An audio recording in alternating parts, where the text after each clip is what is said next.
Luke 6. On a Sabbath, while he was going through the grain fields, his disciples plucked and ate some heads of grain, rubbing them in their hands.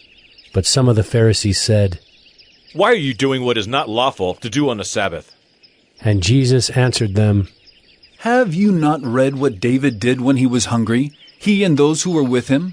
How he entered the house of God and took and ate the bread of the presence, which is not lawful for any but the priest to eat, and also gave it to those with him.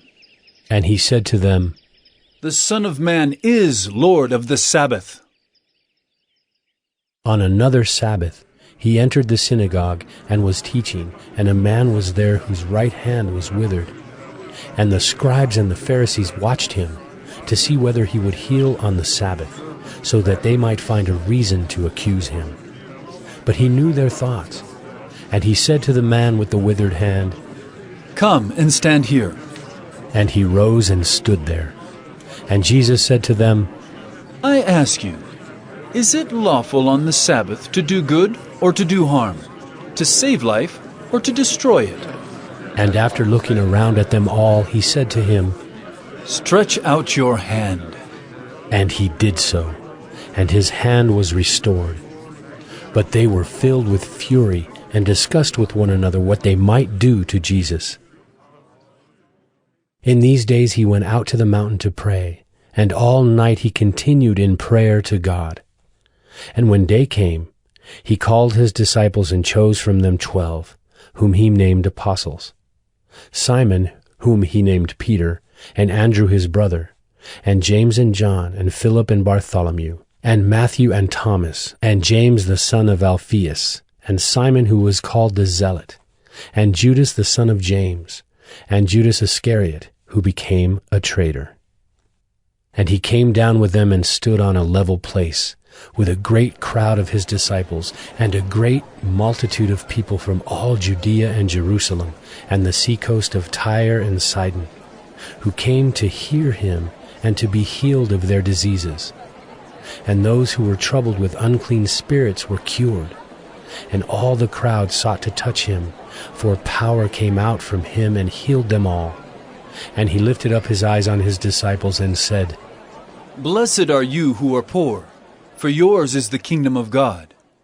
Blessed are you who are hungry now, for you shall be satisfied. Blessed are you who weep now, for you shall laugh. Blessed are you when people hate you, and when they exclude you, and revile you and spurn your name as evil, on account of the Son of Man. Rejoice in that day and leap for joy, for behold, your reward is great in heaven. For so their fathers did to the prophets. But woe to you who are rich, for you have received your consolation. Woe to you who are full now, for you shall be hungry. Woe to you who laugh now, for you shall mourn and weep. Woe to you when all people speak well of you, for so their fathers did to the false prophets. But I say to you who hear, love your enemies, do good to those who hate you, bless those who curse you, pray for those who abuse you. To one who strikes you on the cheek, offer the other also, and from one who takes away your cloak, do not withhold your tunic either. Give to everyone who begs from you, and from one who takes away your goods, do not demand them back. And as you wish that others would do to you, do so to them. If you love those who love you, what benefit is that to you? For even sinners love those who love them. And if you do good to those who do good to you, what benefit is that to you? For even sinners do the same. And if you lend to those from whom you expect to receive, what credit is that to you? Even sinners lend to sinners to get back the same amount. But love your enemies, and do good and lend, expecting nothing in return.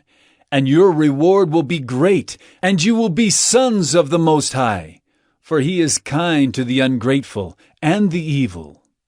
Be merciful, even as your Father is merciful. Judge not, and you will not be judged. Condemn not, and you will not be condemned. Forgive, and you will be forgiven. Give, and it will be given to you. Good measure, pressed down, shaken together, running over, will be put into your lap. For with the measure you use, it will be measured back to you. He also told them a parable. Can a blind man lead a blind man? Will they not both fall into a pit? A disciple is not above his teacher, but everyone when he is fully trained will be like his teacher. Why do you see the speck that is in your brother's eye, but do not notice the log that is in your own eye? How can you say to your brother, "Brother, let me take out the speck that is in your eye," when you yourself do not see the log that is in your own eye? You hypocrite! First, take the log out of your own eye, and then you will see clearly to take out the speck that is in your brother's eye. For no good tree bears bad fruit, nor again does a bad tree bear good fruit. For each tree is known by its own fruit. For figs are not gathered from thorn bushes, nor are grapes picked from a bramble bush. The good person out of the good treasure of his heart produces good, and the evil person out of his evil treasure produces evil. For out of the abundance of the heart his mouth speaks.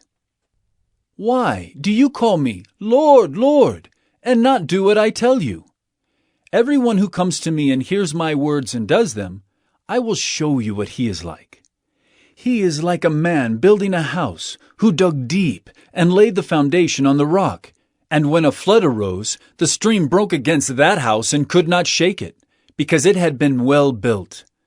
But the one who hears and does not do them is like a man who built a house on the ground without a foundation. When the stream broke against it, immediately it fell, and the ruin of that house was great.